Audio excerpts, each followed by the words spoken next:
What's a movie that when you gave a second chance to, you changed your mind? I'm almost embarrassed to admit that Die Hard was that movie for me. Now, in all honesty, you gotta keep in mind context. So, Die Hard came out in 1988, and for those of you who've been living under a rock, it is without a doubt the greatest action movie ever made. Having said that, since it came out in 1988, I was 7 years old. So my attention span was probably no more than a goldfish.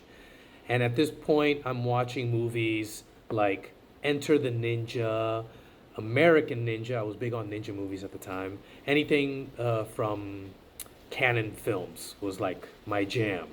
Commando, Rambo 2, Rocky 4. So there's not a lot of nuance to these movies.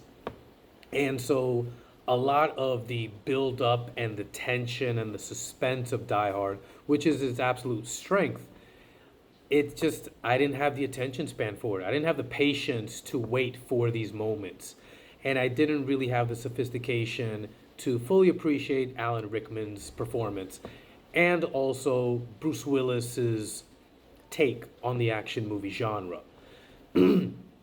Remember, so with guys like Stallone and Schwarzenegger, and even Van Damme to a certain extent, because I think by now he had released Bloodsport and Kickboxer. And so it was all about the muscly guys who were just going to kind of use all of their levels of testosterone to push their way through the obstacles presented in front of them. Whereas with Bruce Willis, he's a normal dude. He's not roided up. You know, he doesn't have high flying kicks. He doesn't have the biggest guns, but he has grit. And using that grit and determination, he's able to overcome Alan Rickman's Hans Gruber and his cronies. At the same time, even though humor was starting to be a bit of a staple in these action movies, especially with Arnold's one-liners, it really became the norm because of Bruce Willis and Die Hard. Now, I think the thing that gets overlooked is that the reason why Bruce Willis's character, John McClane, is using humor is to diffuse the tension he is feeling within himself. He's coping.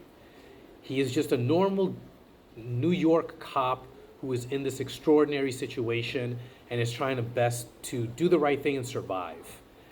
And the humor that he expresses at times is him just trying to decompress because he doesn't have all the resources, he doesn't have all the muscles. All he wants to do is make it through this and hopefully save himself and his wife. And if the more people he can save in this situation, then the better. But it's not a guarantee. And I think because of the audience's reaction to the humor, then you have more people, in Hollywood saying, okay, we got to add funny, more one-liners, more this, more that. And it just kind of sanitizes what the humor was put there to do in Die Hard. At the same time, man, because of once, like, I think I might have seen it again, maybe when I was in my teens. My palate had become a little bit more sophisticated as far as movies are concerned, and I had a bit more patience. Then I could really kind of get, how the music plays along with the buildup of these big fight moments, these big explosions, these big action set pieces, and really just kind of be there with John McClane as far as the tension and the suspense and the excitement of it all. And also kind of understand how important, John McClane is to the action movie genre. Yes, you can say other movies like possibly Terminator 2 are better action movies, but when it comes to the impact that Die Hard had on the action movie genre and Hollywood in general, I don't think there's anything that comes even close. Anyways, what about you guys? Let me know what you think in the comments below. Smash that like button, give me a follow, and I'll see you guys next time.